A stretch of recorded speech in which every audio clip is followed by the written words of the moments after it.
All civilizations come to an end. All share one thing in common. They all think they will last forever. For those lucky enough to avoid being wiped out by natural disasters, they all eventually succumb to outside forces seeking to take their riches for themselves. Firstly, what causes advancements in society in the first place? It's a belief that there is something better and that things can always be improved. Without this instinctive belief, once mankind had developed basic agriculture, it would be content just to exist in a simple rural existence. But there is something always pushing them to explore new horizons, a curiosity propelled by the belief there is something more. Thus the arts and sciences are developed, and with this comes a new age, and with that age, new problems.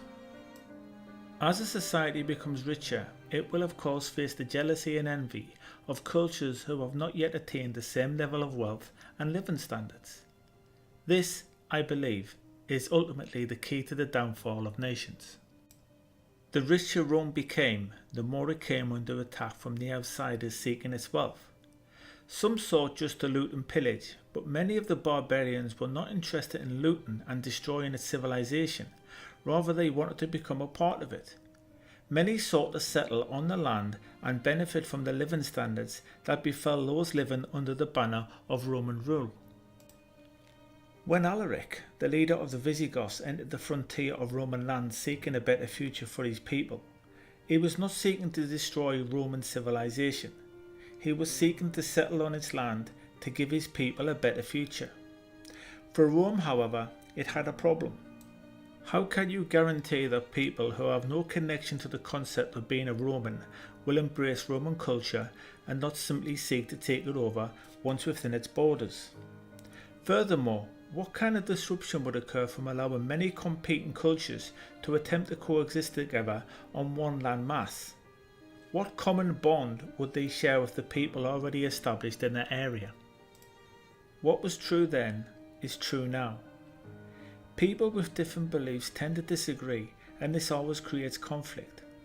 Rome was already having problems holding a multicultural empire together. Rebellions were commonplace, yet most were able to see the benefit of Roman rule.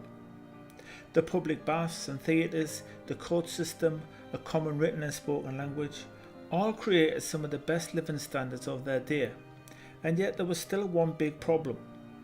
The worship of so many gods was proven to be a barrier preventing a common uniting culture. So it was under the rule of Constantine that they attempted to replace all the multitudes of religions with Christianity.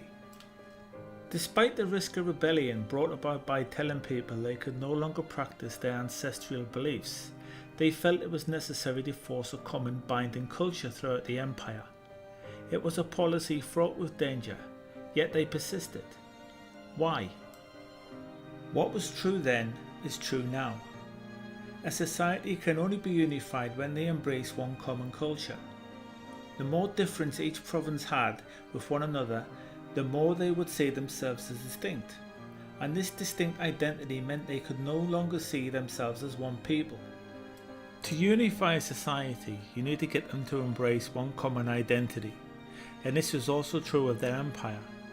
Despite the fact doing this would initially cause widespread hatred of Rome, they knew to succeed in the long term, all differences had to be eliminated. It was a necessary risk, worth the initial upheaval. Looking throughout the ages, you will always see that a country or empire that cannot unify under a common belief system will always see themselves as distinct, and so they will always look at each other with suspicion. The notion that multiculturalism is a strength is a lie. What was true then is true now. So this brings me to the present day.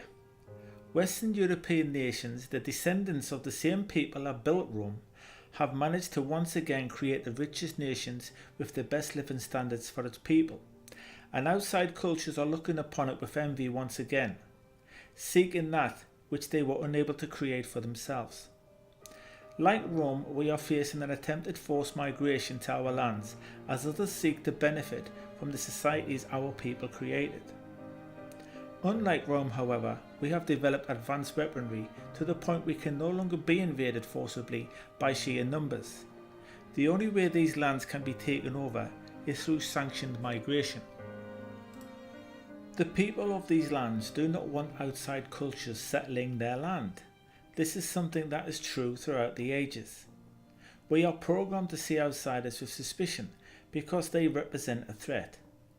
Inviting the wrong people into your tribe could cause its demise. What was true then is true now. No healthy government would encourage it. To introduce difference into society is to introduce disagreement, which ultimately creates conflict. So why are they doing it? Well, here we come to the second component for the downfall of civilizations: decadence. Decadence is a social decay that literally eats away at the strength of a people. The people of Rome became self-indulgent and used to the finer things in life. They had trouble finding fighting men who were a match for those who had grown up under harsher conditions. They became weak and unable to protect themselves from the surrounding barbaric cultures that looked upon them greedily. Eventually they tried bribing these cultures not to fight them, and even tried hiring them to fight on their behalf. But all this did was weaken them further, as their opposition grew stronger and stronger, aided by the wealth of Rome. Eventually they were overrun by the barbarians, but the end really happened 100 years prior, when they accepted they were unable to defend themselves naturally. In Western European nations, illegal invaders have swarmed through its borders in their millions, seeking the riches those places have to offer. In this situation, however, it is not our army that is weak, it is our leaders. They are afraid to use its security forces in case their self-indulgent populations are repulsed by a show of force. Such a thing can only occur at the height of a civilization, when they have become so self-indulgent they fail to recognize the dangers surrounding them. Unable to say no and unable to deport in case they are called racist, they stand idly by as the hordes march across their borders unopposed. Historically, any nation unable to defend itself from those seeking to take its wealth will collapse. What is true then is true now. The parallels of Rome are clear. Unable to resist these invaders, our government seeks to buy them off with generous welfare payments. They are allowing them to settle on their lands whilst allowing them to keep their own unique identities. This is creating social difference, and with it, social conflict. A nation that is not bound together by a common identity cannot coexist peacefully. Eventually it results in civil war. What was true then is true now. Bizarrely, the people of the West are being asked to literally pay for their own replacement in what must be the greatest act of self-indulgent generosity ever recorded in history. If the people of the West cannot find the courage to mount a defence, they will be the first people in history to voluntarily give up their ancestral lands to people who have had no part in building it. Our ancestors struggled endlessly under harsh conditions to give their offspring a chance of living under conditions they could have only dreamed about. What they could never have envisaged was that they would create a people who knew of no struggle and so grow up to be so self-indulgent that they would gift away a jewel that was looked upon as glass.